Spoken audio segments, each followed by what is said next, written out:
Welcome to my channel. ಇವತ್ತು ನಾನು ಬೆಂಡೆಕಾಯ್ದಿಂದ ಸಾಂಬಾರು ಹೇಗೆ ಮಾಡೋದು ಅಂತ ತೋರಿಸ್ಕೊಡ್ತಾ ಇದ್ದೀನಿ. ದಿನ ಬೇಳೆ ಸಾಂಬಾರು ತಿಂದು ಬೇಜಾರಾಗಿರ್ತದಲ್ಲ, ಆವಾಗ ನಾವು ಬೆಂಡೆಕಾಯಿ ಸಾಂಬಾರು ಹೇಗೆ ಮಾಡ್ಕೊಳ್ಳೋದು ಅಂತ ತೋರಿಸ್ತೀನಿ. ಇದಕ್ಕೆ ನಾನಿಲ್ಲಿ 100 ಗ್ರಾಮ್ ಆಗೋಷ್ಟು ಬೆಂಡೆಕಾಯಿ, ಆಮೇಲೆ ಒಂದು ಅರ್ಧ ಲೋಟ ಕೊಬ್ಬರಿ, ಹಸಿ ಕೊಬ್ಬರಿ, ಮತ್ತು ಒಂದು ಈರುಳ್ಳಿ, ಒಂದು ಸಣ್ಣ ಟೊಮೆಟೊ, ಒಂದು ಬೆಳ್ಳುಳ್ಳಿ ಗಡ್ಡೆ, ಮತ್ತು 2 ಟೀ ಸ್ಪೂನ್ ಹವೇಜ್ ಕಾಳು, ಅಚ್ಚ ಖಾರದ ಪುಡಿ, ಒಗ್ಗರಣೆಗೆ ಕರಿಬೇವು ಮತ್ತು ಜೀರಿಗೆ, ಹುಣಸೆಹಣ್ಣು ಸ್ವಲ್ಪ.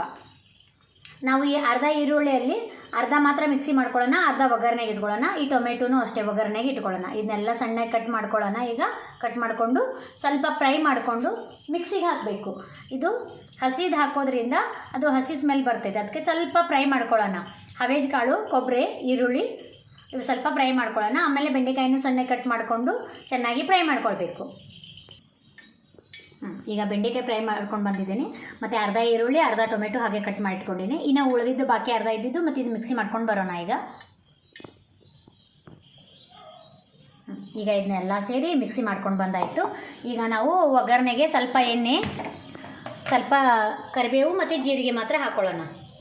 ಎಣ್ಣೆ ಕಾದ್ಮೇಲೆ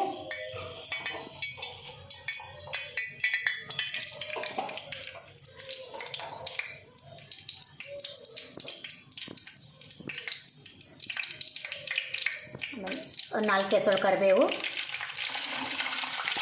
ಇದು ಕಟ್ ಮಾಡ್ಕೊಂಡಿರುವಂಥ ಈರುಳ್ಳಿ ಮತ್ತು ಟೊಮೆಟೊ, ಅರ್ಧ ಈರುಳ್ಳಿ ಮಿಕ್ಸಿ ಮಾಡಿದ್ದೀವಲ್ಲ, ಇನ್ನು ಉಳಿದಿದ್ದು ಅರ್ಧ ಮಾತ್ರ ನಾನು ಫ್ರೈ ಮಾಡ್ಕೊಂಡಿದ್ದೀನಿ. ಈಗ ಇದು ಮಿಕ್ಸಿ ಮಾಡ್ಕೊಂಡಿರುವಂಥ ಮಸಾಲೆನೂ ಇದರಲ್ಲಿ ಹಾಕ್ಕೊಳ್ಳೋಣ.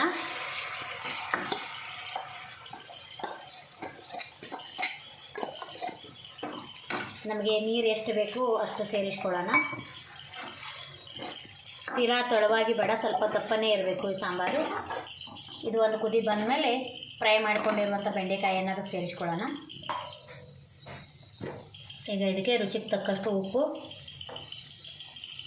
ಸಿಹಿಯಾಗಿ ಇಷ್ಟಪಡೋರಾದರೆ ಸ್ವಲ್ಪ ಬೆಲ್ಲ ಆ್ಯಡ್ ಮಾಡಿಕೊಳ್ರಿ, ಬೇಡ ಆದರೆ ಬೇಡ, ನಾನಿಲ್ಲಿ ಬೆಲ್ಲ ಹಾಕ್ತಾಯಿಲ್ಲ.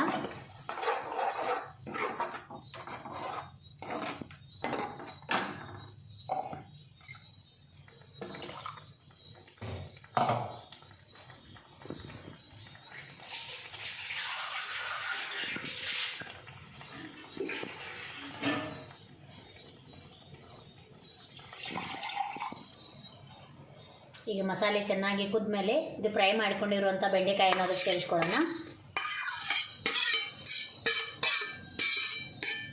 ಇದು ಚೆನ್ನಾಗಿ ಒಂದು 5 ನಿಮಿಷ ಇದರಲ್ಲಿ ಕುದಿಬೇಕು. ಅಲ್ಲಿ ತನಕ ನಾವು ಸ್ವಲ್ಪ ರೆಸ್ಟ್ ಬಿಡೋಣ. ಇದನ್ನು